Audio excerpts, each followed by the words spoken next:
si la señora no renuncia, tiene que darse la vacancia, porque son 60 muertos. O sea, no entiendo, eso es lo que yo no logro entender.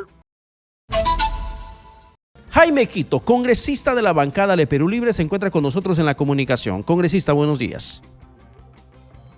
Muy buenos días.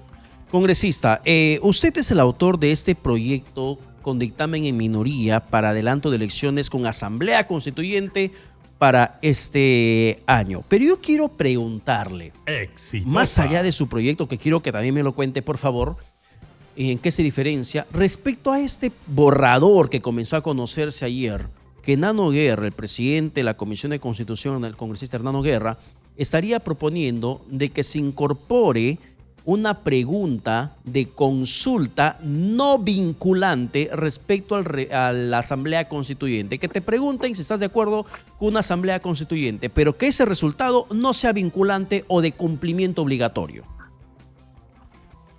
Bueno, primero, no se sabe si ese texto sustitutorio que viene corriendo por todos los lugares sea cierto. Más parece un globo de ensayo como el del día de ayer, que tampoco lo reconocieron como algo cierto que habían empezado o que tenía cierto consenso. Y lo segundo, es un chiste de mal gusto que sea una consulta y no sea vinculante, en todo caso que sea una encuesta. Ya te he dicho que el 69% quiere una consulta para ver si quiere o no asamblea constituyente, ¿no? Sí. Bueno, eso, lo que vemos aquí claramente es que el fujimorismo tiene todo el propósito de legalizar o de tener una clara posición de mantener esta dictadura que tiene ya 60 muertos en sus manos y que quiere que la transición la hagan ellos, y parece totalmente descabellado. En ese sentido, aquí primero pasa por el que también Dina Boluarte renuncia. En ninguna parte del mundo, ni de América Latina, ni del resto de países, se da esta situación.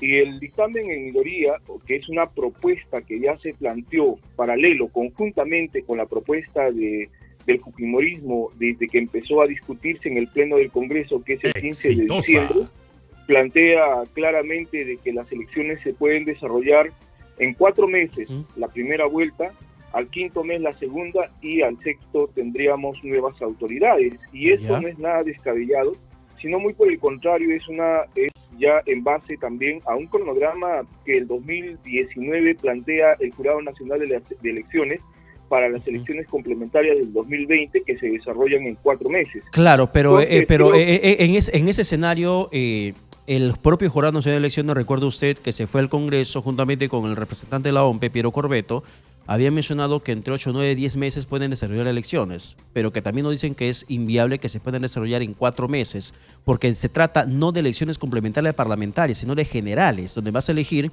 congresistas, Parlamento andino, parlamentarios andinos y también presidente de la plancha presidencial. Entonces el escenario es mucho más complejo, que 4 meses no alcanza para poder llevar un adecuado proceso electoral. Lo dijeron las entidades electorales responsables de la conducción de esos procesos.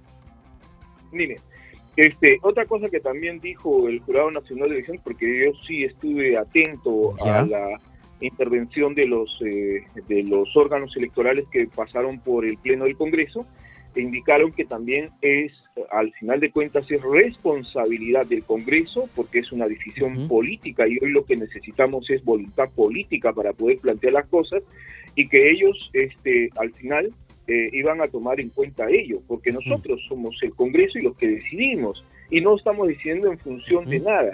Elecciones, hoy parece ser que todos quisieran, o gran parte del Congreso quiere elecciones complementarias, pero más allá de eso, si yo un tanto le recuerdo a usted, si bien es cierto que son presidenciales para el tema de los Parlamento andino y también los congresistas, son algunas cédulas más, ¿no? Que no tienen, o sea, que no requieren mayor participación respecto a las inscripciones que se tienen que realizar. O sea, no hay mayor, estamos en una situación de crisis y tenemos que ajustarnos a esos problemas, porque sinceramente duele Claro. los muertos de nuestros pueblos. Y creo que aquí tenemos que dar salidas políticas. Ya. Y el jurado, os digo, todos los órganos electorales también tienen que, como decimos, jugársela también por el pueblo, ¿no? ¿Y por qué no respaldar la propuesta que las elecciones sean para octubre? Mire, es que nosotros vemos ahí un propósito claro, una doble, como decir, una doble versión. Primero, que ahí tratan simplemente de no ver en lo absoluto o no sancionar, porque vemos ahí una correlación, un juego en conjunto con el gobierno. O sea, ayer el presidente de la Comisión de Constitución primero va a recibir órdenes o no sé qué ante Otárola, ¿no?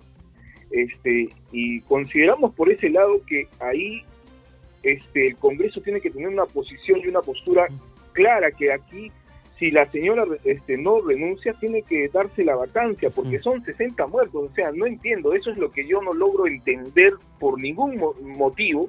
Son 60 muertos y que la población está pidiendo la renuncia de Dina Boluarte, y que es lo que está imposibilitando muchas cosas. Sí, le entienden esa posición política del por qué incluso presentaron en su momento la moción de vacancia. Sin embargo, la pregunta es ¿por qué no respaldar la propuesta de octubre, con o sin la renuncia de Boluarte? Boluarte ha dicho, la presidenta ha dicho que no se va a ir. Básicamente que la resolución a la crisis está en la mano de ustedes.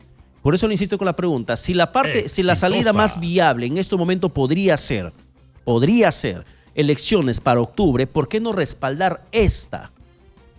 Mira, es que es todo un cuento de mal gusto, un chiste, porque con lo que se había aprobado para el 2024, para la segunda votación también no iban a haber los votos, porque simplemente lo están viendo como una excusa para dilatar todo esto y decir se quedan para el 2026. Lo mismo está ocurriendo ahora, porque la propuesta que están señalando que es que sea en diciembre las elecciones y en abril el cambio de mando. Entonces yo veo igual situación, porque tiene que haber una segunda votación, y yo no veo una sinceridad, una transparencia de que realmente se tenga la voluntad política de querer salirse. O sea, si realmente hemos entendido la realidad, la petición popular, es que tenemos que hacerlo cuanto antes, sincerarnos todos y poderlo hacer cuanto antes para poder, y lo que nosotros hemos planteado lo estamos haciendo también con cronogramas que ya el jurado ha trabajado. Bien, congresista, muchas gracias por la comunicación alcanzada. Debo serle sincero que su posición es discutible, pero no descabellada. Así que las elecciones sean prontas, en 4 meses. Es discutible, sí, pero no descabellada. Gracias, congresista Quito, por la comunicación alcanzada.